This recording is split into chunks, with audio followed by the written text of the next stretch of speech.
Have you ever wondered what life would be like without emotions? It's a thought-provoking question, isn't it? Emotions, they're often seen as problematic, as sources of pain and discomfort. But what if we told you that this perception might not be entirely accurate? You see, emotions are an integral part of our human existence. They paint the canvas of our lives with vibrant hues, adding depth and dimension to our experiences. They can be as turbulent as a stormy sea, yes, but they can also be as serene as a tranquil lake, filled with joy, love, and compassion. The problem arises not from the emotions themselves, but from our understanding of them. We tend to resist the uncomfortable ones and cling to the pleasant ones, causing imbalance and distress. But what if we could learn to navigate this emotional landscape with wisdom and grace? So, are emotions really the issue? Or is it our inability to understand and manage them effectively? This is the question we invite you to ponder as we delve deeper into the intriguing world of emotions. What if we told you that emotions are not the enemy, but rather a tool for personal growth? Yes, you heard it right. Emotions, with all their ups and downs, can be a powerful catalyst for personal evolution. Let's dive deeper. The first step in this journey is to see emotions not as a hindrance, but as a tool. You see, emotions are like a compass, pointing us towards what we care about, what moves us, and sometimes what needs to change. They can guide us through the maze of life, helping us navigate through the rough seas as well as the calm waters. But how do we harness this tool effectively? Well, it starts by making every dimension of our human experience pleasant. This includes our body, mind, emotions, and even our energies. When we ensure that these dimensions are in a state of pleasantness, we create an environment within ourselves that is conducive to growth. Imagine your body as a garden. If you tend to it, nourish it, and care for it, it will bloom beautifully. The same goes for our mind and emotions. If we fill them with nourishing thoughts and feelings, they too will bloom, leading us towards a state of joy, love, and compassion.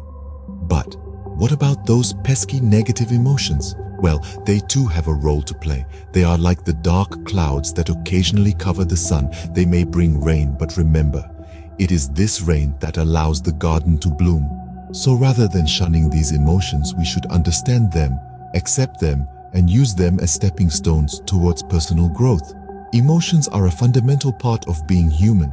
They enrich our lives, adding color and depth to our experiences.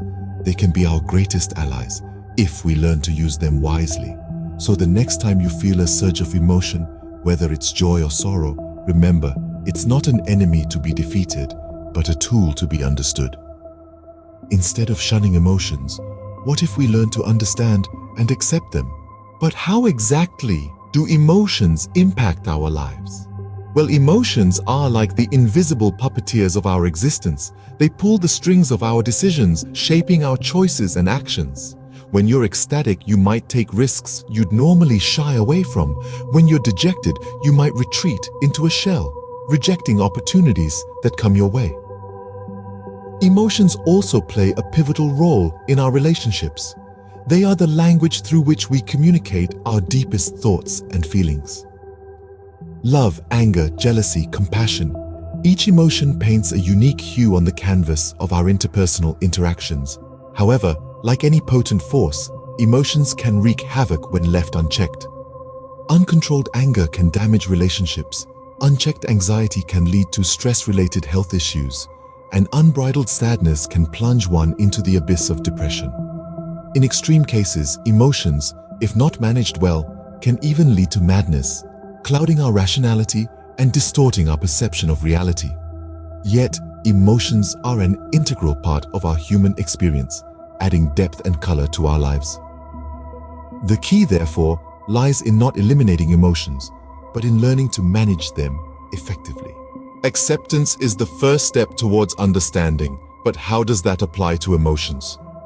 Let's delve into this. Accepting emotions isn't about suppressing or ignoring them, it's about recognizing them as a part of our human experience, as colorful facets of our existence. This acceptance is a conscious choice to not let our emotions control us, but rather to understand them, and in turn, understand ourselves better. By acknowledging and accepting our emotions, we allow ourselves the space to reflect, to grow. We learn to navigate the tumultuous seas of our feelings not as hapless drifters, but as skillful sailors. Acceptance brings balance, it brings clarity. It's like finding the eye of the storm, a calm amidst the chaos, a sense of peace within the emotional whirlwind. Emotions are not our enemies, they're our guides. They can lead us to profound insights about ourselves and the world around us. They can be the catalysts for personal growth if we choose to accept and understand them.